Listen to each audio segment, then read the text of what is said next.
Coming up, we'll show you how to create a stunning tin-looking ceiling. All you need are some key supplies and special stencils, and you too can create this unique Victorian look in your own home. These are the products we'll need: a 2-layer stencil, 1 gallon of Studio Finishes metallic glaze bronze, 1 gallon of Aura interior paint, Otter Brown, in eggshell finish, 1 gallon of Aura Harrisburg Green, also in eggshell finish, 1 gallon of Studio Finishes Pearlescent Glaze Meteorite, another gallon of Pearlescent Glaze in Veil Cream, 1 gallon of regular clear glaze, a 4-inch floor staining brush, a 2.5-inch angle brush, blue painter's tape, a butcher or roller tray, a foam roller, a spray bottle, stir sticks, and 2 empty cans. Remember to consult with your local Benjamin Moore store to find out the amount of paint you'll need for your specific project. Earlier, Bill painted this kitchen ceiling using a decorative stenciling technique. Today, we'll show you how to perform the same technique using a sample board as our canvas. Bill's mixing 1 part glaze to 1 part Harrisburg Green paint. Both colors will complement the Otter Brown eggshell base coat.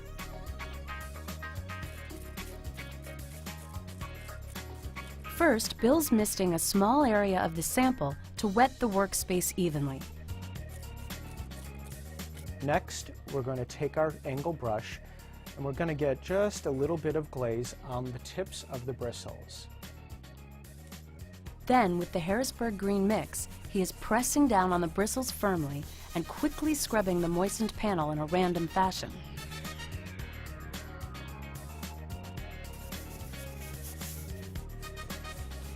Once the glaze is applied unevenly, brush it out gently with a floor staining brush so you don't see any swirl marks.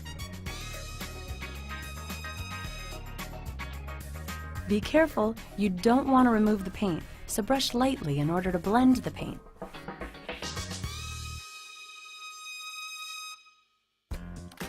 All right, we've had a lot of fun glazing this board. We have some really intensely green areas over here where we've really applied a lot of glaze and not brushed it out so much. And then we have areas where it's almost completely brown, where we've applied almost no glaze. Brushing out is really key here because we want a smoky effect. We don't want to see a lot of scrubbing. Then let the glaze dry completely, approximately 24 hours before the next step. All right, glaze is dry. So the next step is we're going to use this Benjamin Moore metallic bronze glaze right out of the can. So we're going to take our brush, just a small amount of glaze, and we're going to scrub this color into the same area. Now, this is a glaze and it's semi-transparent, so you really can't mess this up. So have some fun with it.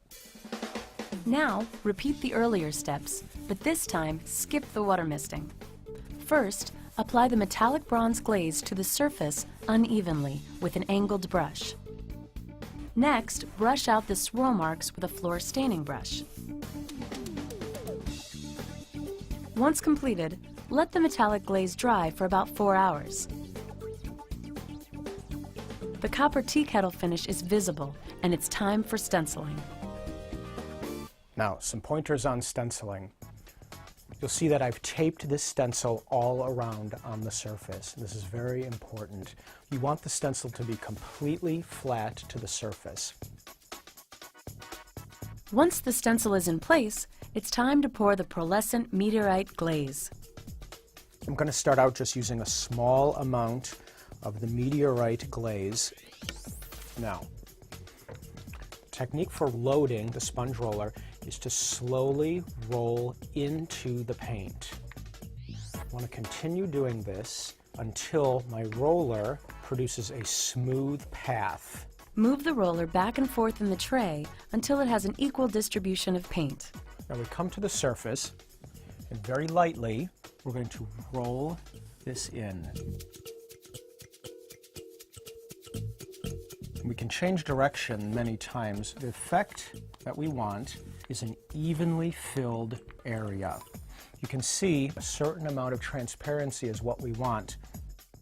For smaller openings in the stencil, you can load the tip of your sponge roller and then angle it into the space for coverage.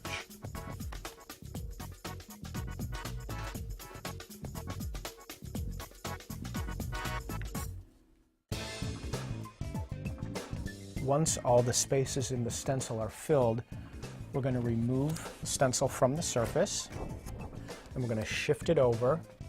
Reposition the stencil, aligning the end registration marks correctly.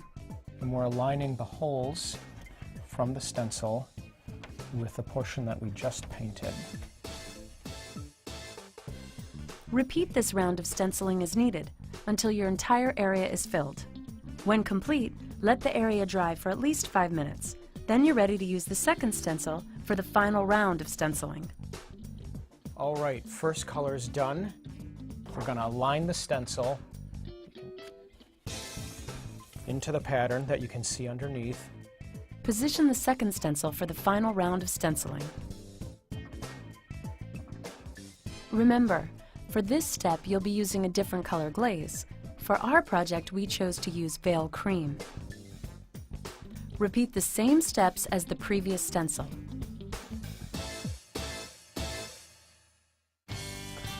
All right, we are finished. And look at this final effect.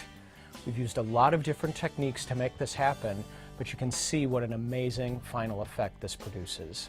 And wherever you decide to perform this decorative stenciling in your home, it's guaranteed to create a classic look that you'll enjoy for years to come.